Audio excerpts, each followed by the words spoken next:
Welcome back to God in the Grass, guys. Today I'm going to be tackling some of your biggest questions, the ones that I've been getting the most in my comments. There's some that I've seen in the subreddits and some that generally I think maybe I would have liked to have known when I first started taking medicinal cannabis in the UK. So we're going to run through them as quick as I can now. Should you be honest about your personal past use? Yeah, absolutely. So as far as I'm aware, there's not really any reports of any doctors or any prescribers who have discriminated against the fact that you've used cannabis on the illicit market. Most of them are well aware of the fact that there's 1.8 million people in the UK currently who are using the illicit market to self-medicate, and they're perfectly fine with it. In fact, it's actually really helpful if you do give that information, because then it will give the doctor a better understanding with how you're already responding to cannabis as a treatment. How much does it cost? So the lowest roughly is about £5 a gram. It goes upwards to about £14 a gram. The oils range from roughly about £2.50 to maybe about £9–10 a milliliter. The appointments are starting from about £19.50 for your initial appointment.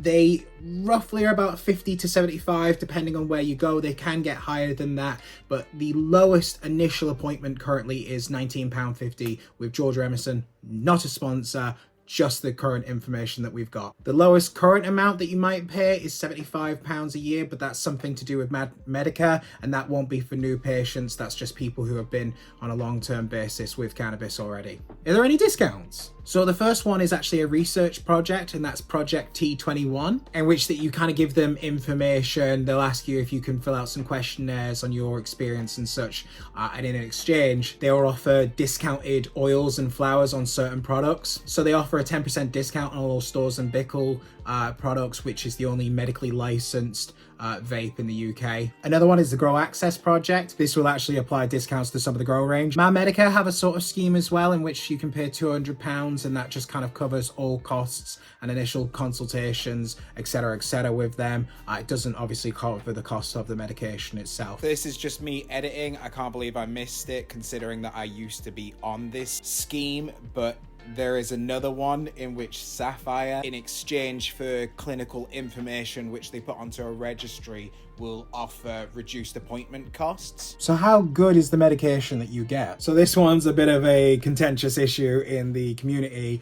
I'm not an expert, and I don't have years and years of experience with this stuff. I'm just a patient, but yeah, it's not the best. It's not gonna be nearly as good as the stuff that you would get abroad or on the illicit market. It just isn't, and I'll go into that in the future video, perhaps why that might be the case. But generally speaking, I think it's kind of an agreed upon fact that in the community we're a little disappointed with the quality compared to what you would usually expect elsewhere. That's my opinion!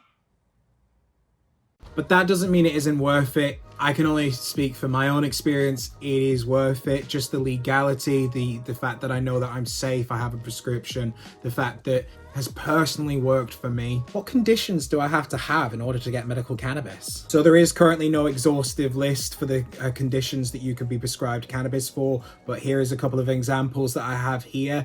Generally speaking, it's where it can be proven that there is a medical benefit to you as a patient. You need to have tried 2 traditional treatments. This can be therapies, this can be medications, etc. It's best to check your eligibility with the clinic, and they'll tell you if it's something that they can support you with. Can I drive with my medication? I'm gonna list the law here. The gist of it is you are the only one who can judge whether or not this medication impairs you. Do I have to get a vaporizer? It's pretty much inevitable. If you're gonna be consuming cannabis flower, then the only medically approved way in which you can do that is by using a vaporizer. It doesn't have to be a medically licensed one, it just has to be a dry herb vaporizer. There are many ways to go about using your cannabis and taking it medicinally, but in this instance, it's what the doctor's gonna recommend. How should I store my medicine? Pretty simple, just grab yourself some humidity packs. Some medication do come with these packs, but most don't. We've been pushing for that. A jar, I recommend a Kilner jar, one with a good seal around it. Probably store it somewhere cool and dry, just like you would anything else in your kitchen. For me, I store it in the pantry next to the oregano. Can I travel with my medication? Yes. And no, kinda. Some countries will require that you contact the embassy, some will require that you just bring your prescription with you, some require that you have like a letter that is given to you by your clinic, some require that you fill out a form.